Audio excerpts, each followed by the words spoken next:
Our Mutual Friend by Charles Dickens. Book 4, A Turning. Chapter 3, The Golden Dustman Sinks Again.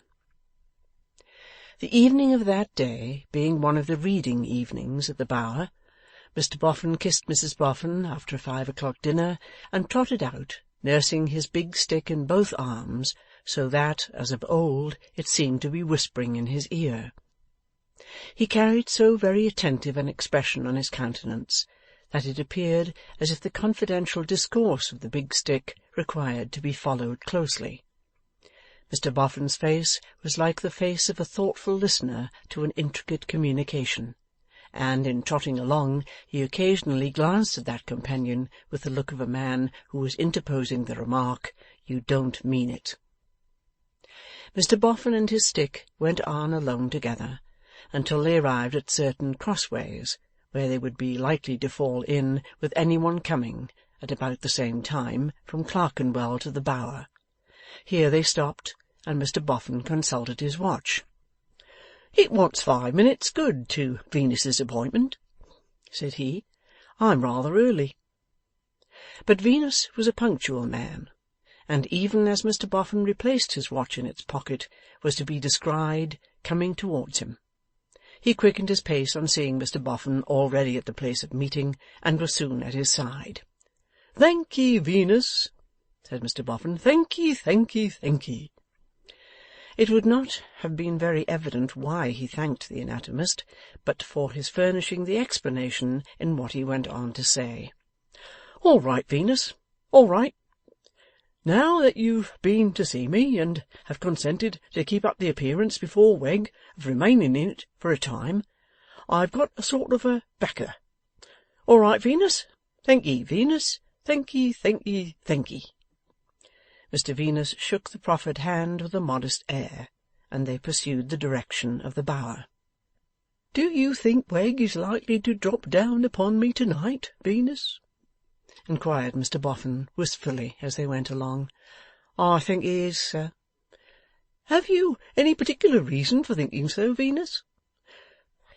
"Well, sir," returned that personage, "the fact is, he has given me another look in, to make sure of what he calls our stock in trade being correct, and he has mentioned his intention that he was not to be put off beginning with you the very next time you should come, and this," hinted Mr Venus delicately, "being the very next time, you know, sir." "Why, therefore you suppose he'll turn to at the grindstone, eh, Wegg?" said Mr Boffin. "Just so, sir." Mr Boffin took his nose in his hand, as if it were already excoriated, and the sparks were beginning to fly out of that feature. "He's a terrible fellow, Venus. He's an awful fellow. I don't know how ever I shall go through with it. You must stand by me, Venus, like a good man and true. You'll do all you can to stand by me, Venus, won't you?" Mr Venus replied with the assurance that he would, and Mr Boffin, looking anxious and dispirited, pursued the way in silence until they rang at the Bower gate. The stumping approach of Wegg was soon heard behind it, and as it turned upon its hinges, he became visible with his hand on the lock. "Mr Boffin, sir," he remarked. "You're quite a stranger." "Yes, I've been otherwise occupied, Wegg." "Have you indeed, sir?" returned the literary gentleman with a threatening sneer. "Ha! I've been looking for you, sir, rather what I may call specially." "You don't say so, Wegg." "Yes, I do say so, sir. And if you hadn't come round to me to-night, dash my wig if I wouldn't have come round to you to-morrow. Now, I tell you." "Nothing wrong, I hope, Wegg?" "Oh no, Mr Boffin," was the ironical answer. "Nothing wrong. What should be wrong in Boffin's Bower? Step in, sir. If you'll come to the Bower I've shaded for you, your bed shan't be roses all spangled with dew. Will you, will you, will you, will you come to the Bower? Oh, won't you, won't you, won't you, won't you come to the Bower?" An unholy glare of contradiction and offence shone in the eyes of Mr Wegg as he turned the key on his patron, after ushering him into the yard with this vocal quotation. Mr Boffin's air was crestfallen and submissive. Whispered Wegg to Venus as they crossed the yard behind him, "Look at the worm and minion. He's down in the mouth already," whispered Venus to Wegg. "That's because I've told him. I've prepared the way for you." Mr Boffin, entering the usual chamber, laid his stick upon the settle usually reserved for him, thrust his hands into his pockets, and with his shoulders raised and his hat drooping back upon them, looking disconsolately at Wegg. "My friend and partner, Mr Venus, gives me to understand," remarked that man of might, addressing him, "that you are aware of our power over you. Now, when you have took your hat off, we'll go into that pint." Mr Boffin shook it off with one shake, so that it dropped on the floor behind him, and remained in his former attitude with his former rueful look upon him. "First of all, I'm a going to call you Boffin for short," said Wegg. "If you don't like it, it's open to you to lump it." "I don't mind it, Wegg," Mr Boffin replied. "That's lucky for you, Boffin. Now, do you want to be read to?" "I don't particularly care about it tonight, Wegg." "Because if you did want to," pursued Mr Wegg, the brilliancy of whose point was dimmed by his having been unexpectedly answered, "you wouldn't be. I've been your slave long enough. I'm not to be trampled underfoot by a dustman any more. With the single exception of the salary, I renounce the whole and total situation." "Since you say it is to be so, Wegg," returned Mr Boffin with folded hands, "I suppose it must be." "I suppose it must be," Wegg retorted. "Next, to clear the ground before coming to business, you've placed in this yard a skulking, a sneaking, and a sniffing menial." "He hadn't a cold in his head when I sent him here," said Mr Boffin. "Boffin," retorted Wegg, "I warn you not to attempt a joke with me." Here Mr Venus interposed, and remarked that he conceived Mr Boffin to have taken the description literally, the rather forasmuch as he, Mr Venus, had himself supposed the menial to have contracted an affliction or a habit of the nose involving a serious drawback on the pleasures of social intercourse, until he had discovered that Mr Wegg's description of him was to be accepted as merely figurative. "Anyhow, and everyhow," said Wegg, "he has been planted here, and he is here. Now, I won't have him here. So I call upon Boffin, before I say another word, to fetch him in and send him packing to the right about." The unsuspecting Sloppy was at that moment airing his many buttons within view of the window. Mr Boffin, after a short interval of impassive discomfiture, opened the window and beckoned him to come in. "I call upon Boffin," said Wegg, with one arm akimbo, and his head on one side, like a bullying counsel pausing for an answer from a witness, "to inform that menial that I am master here." In humble obedience, when the button-gleaming Sloppy entered, Mr Boffin said to him, "Sloppy, my fine fellow, Mr Wegg is master here. He doesn't want you, and you are to go from here."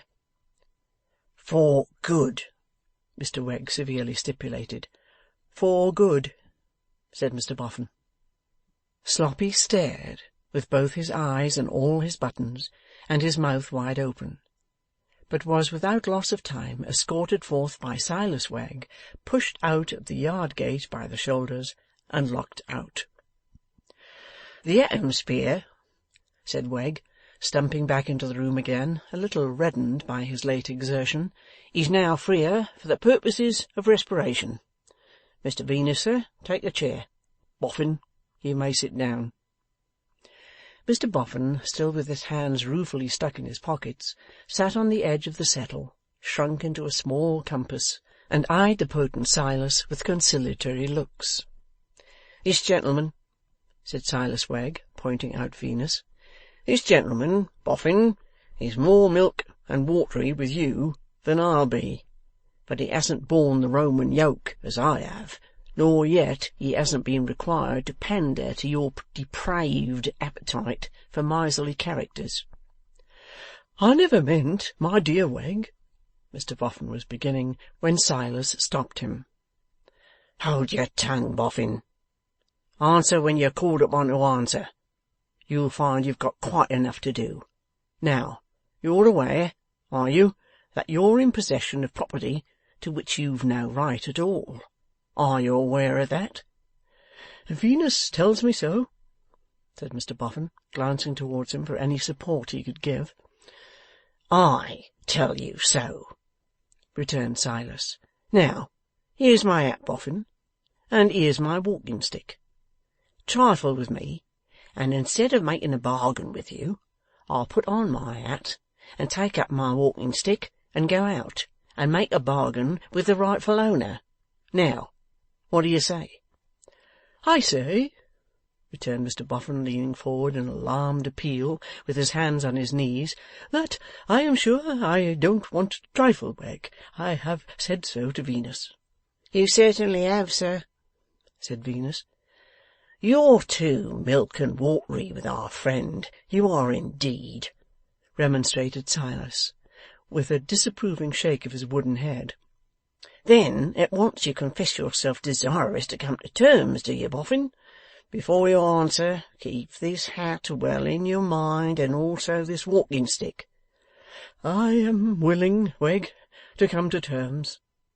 'Willing won't do, Boffin. I won't take willing. Are you desirous to come to terms? Do you ask to be allowed as a favour to come to terms?' Mr Wegg again planted his arm, and put his head on one side. 'Yes.' 'Yes, what?' said the inexorable Wegg. 'I won't take yes. I'll have it out of you in full, Boffin.' 'Dear me!' cried that unfortunate gentleman. 'I'm so worrited. I asked to be allowed to come to terms, supposing your document is all correct.' 'Don't you be afraid of that,' said Silas, poking his head at him. 'You shall be satisfied by seeing it. Mr Venus will show it you, and I'll hold you the while. Then you want to know what the terms are. Is that about the sum and substance of it?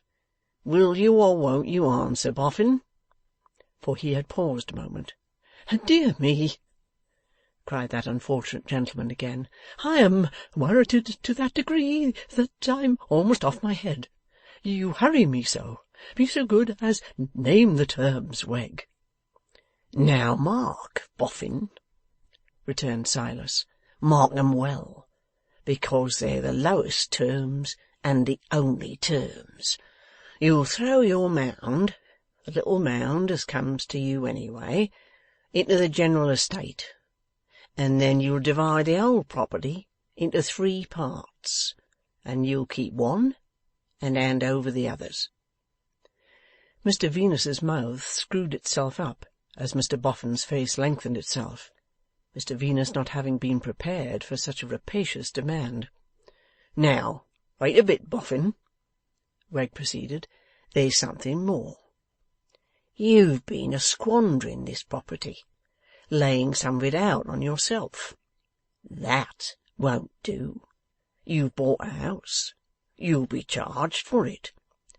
'I shall be ruined, Wegg,' Mr Boffin faintly protested. 'Now, wait a bit, Boffin. There's something more. You leave me in sole custody of these mounds till they're all laid low. If any waluables should be found in 'em, I'll take care of such waluables. You produce your contract for the sale of the mounds, that we may know to a penny what they're worth, and you'll make out likewise an exact list of all the other property. When the mounds is cleared away to the last shovelful, the final division will come off.' 'Dreadful, dreadful, dreadful! I shall die in a workhouse!' cried the Golden Dustman, with his hands to his head. 'Now, wait a bit, Boffin. There's something more. You've been unlawfully ferreting about this yard. you've been seen in the act of ferreting about this yard. 2 pair of eyes at the present moment, brought to bear upon you, have seen you dig up a Dutch bottle.' 'It was mine, Wegg,' protested Mr Boffin. 'I put it there myself.' 'What was in it, Boffin?' inquired Silas. 'Not gold, not silver, not bank notes, not jewels, nothing that you could turn into money, Wegg, upon my soul.' 'Prepared, Mr Venus,' said Wegg, turning to his partner with a knowing and superior air, 'for an evasive answer on the part of our dusty friend here? I have hit out a little idea which I think will meet your views. We charge that bottle against our dusty friend at £1,000. Mr Boffin drew a deep groan. 'Now, wait a bit, Boffin. There's something more. In your employment is an underhanded sneak named Rokesmith. It won't answer to have him about while this business of ours is about. He must be discharged.' 'Rokesmith is already discharged,' said Mr Boffin, speaking in a muffled voice, with his hands before his face, as he rocked himself on the settle. 'Already discharged, is he?' returned Wegg, surprised. 'Oh! Then, Boffin, I believe there's nothing more at present.' The unlucky gentleman, continuing to rock himself to and fro, and to utter an occasional moan, Mr Venus besought him to bear up against his reverses, and to take time to accustom himself to the thought of his new position. But his taking time was exactly the thing of all others that Silas Wegg could not be induced to hear of. 'Yes or no, and no half measures,' was the motto which that obdurate person many times repeated, shaking his fist at Mr Boffin, and pegging his motto into the floor with his wooden leg, in a threatening and alarming manner. At length Mr Boffin entreated to be allowed a quarter of an hour's grace, and a cooling walk of that duration in the yard. With some difficulty Mr Wegg granted this great favour, but only on condition that he accompanied Mr Boffin in his walk, as not knowing what he might fraudulently unearth if he were left to himself.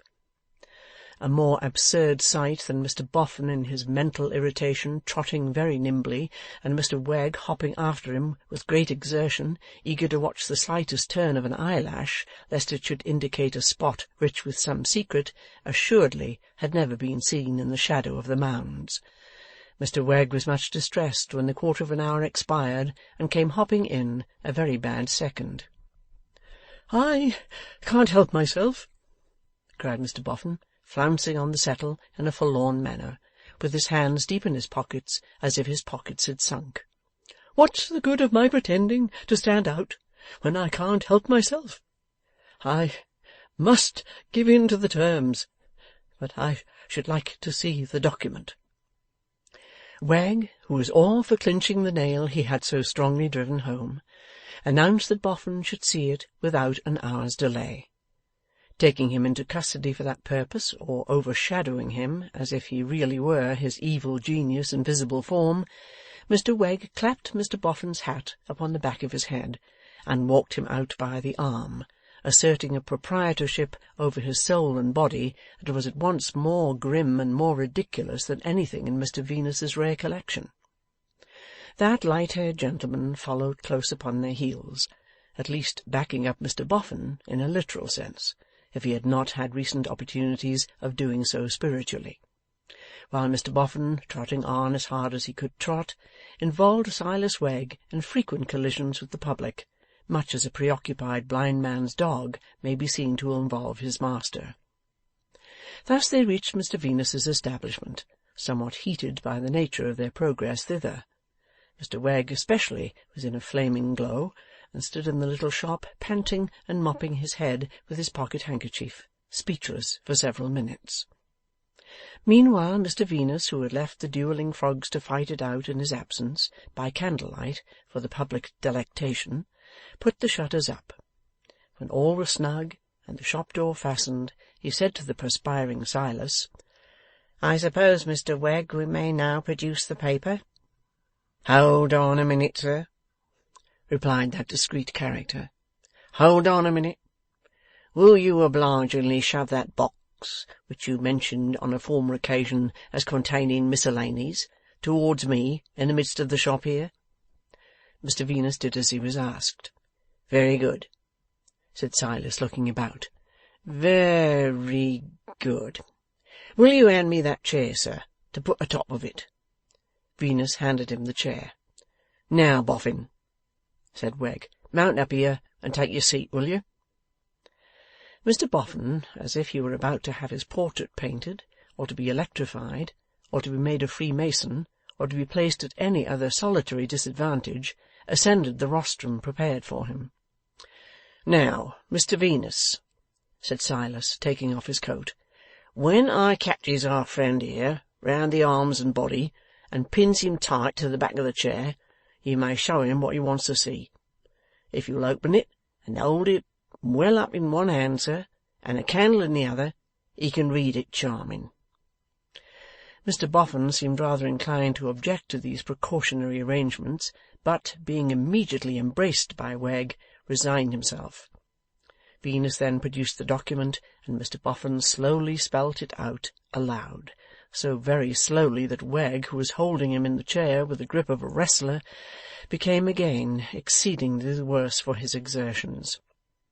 'Say, when you put it safe back, Mr Venus,' he uttered with difficulty, 'for the strain of this is terremengious.' At length the document was restored to its place, and Wegg, whose uncomfortable attitude had been that of a very persevering man unsuccessfully attempting to stand upon his head, took a seat to recover himself. Mr Boffin, for his part, made no attempt to come down, but remained aloft, disconsolate.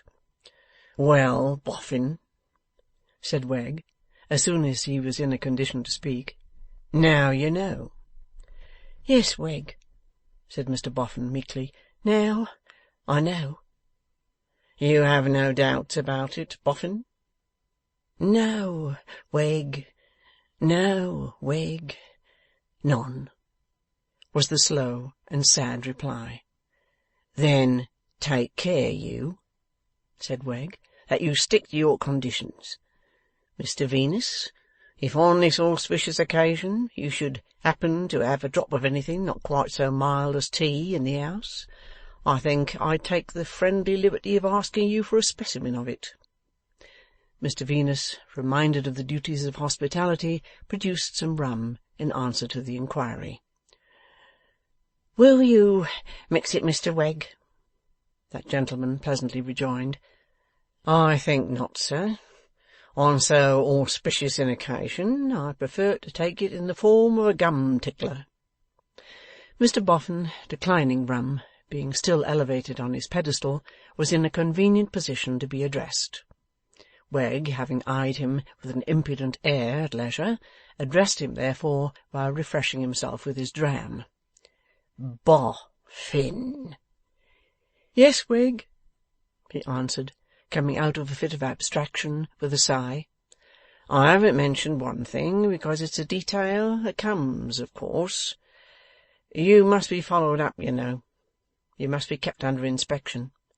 'I don't quite understand,' said Mr Boffin. 'Don't you?' sneered Wegg. 'Where's your wits, Boffin? Till the Mounds is down, and this business completed, you're accountable for all the property, recollect. Consider yourself accountable to me.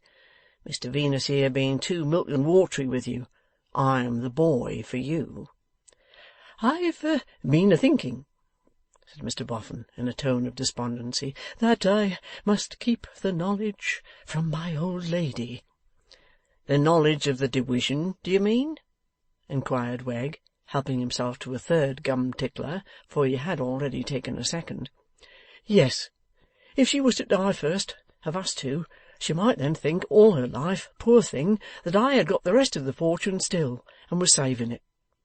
'I suspect, Boffin,' returned Wegg, shaking his head sagaciously, and bestowing a wooden wink upon him, 'that you found out some account of some old chap, supposed to be a miser, who got himself the credit of having much more money than he had. However, I don't mind.' 'Don't you see, Wegg,' Mr Boffin feelingly represented to him. "Don't you see? My old lady has got so used to the property, it would be such a hard surprise." "I don't see it at all," blustered Wegg. "You'll have as much as I shall. And who are you?" "But then again," Mr Boffin gently represented, "my old lady has very upright principles." "Who's your old lady," returned Wegg, "to set herself up for having uprighter principles than mine?" Mr Boffin seemed a little less patient at this point than at any other of the negotiations, but he commanded himself, and said tamely enough, "I think it must be kept from my old lady, Wegg." "Well," said Wegg, contemptuously, though perhaps perceiving some hint of danger otherwise, "keep it from your old lady. I ain't going to tell her. I can have you under close inspection without that. I'm as good a man as you, and better. Ask me to dinner. Give me the run of your house. I was good enough for you and your old lady once, when I helped you out with your wheel and hammers. Was there no Miss Elizabeth, Master George, Aunt Jane, and Uncle Parker before you two?" "Gently, Mr Wegg, gently," Venus urged. "Milk and waterily, you mean, sir," he returned, with some little thickness of speech in consequence of the gum-ticklers having tickled it. "I've got him under inspection, and I'll inspect him. Along the line the signal ran, England expects as this present man will keep Boffin to his duty. Boffin, I'll see you home." Mr Boffin descended with an air of resignation, and gave himself up, after taking friendly leave of Mr Venus. Once more, inspector and inspected went through the streets together, and so arrived at Mr Boffin's door. But even there, when Mr Boffin had given his keeper good night, and had let himself in with his key, and had softly closed the door, even there and then, the all-powerful Silas must needs claim another assertion of his newly asserted power. "Boffin," he called through the keyhole. "Yes, Wegg," was the reply through the same channel. "Come out. Show yourself again. Let's have another look at you." Mr Boffin, how fallen from the high estate of his honest simplicity, opened the door and obeyed. "Go in. You may get to bed now," said Wegg with a grin. The door was hardly closed when he again called through the keyhole, "Boffin."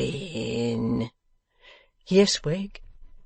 This time Silas made no reply, but laboured with a will at turning an imaginary grindstone outside the keyhole, while Mr Boffin stooped at it within.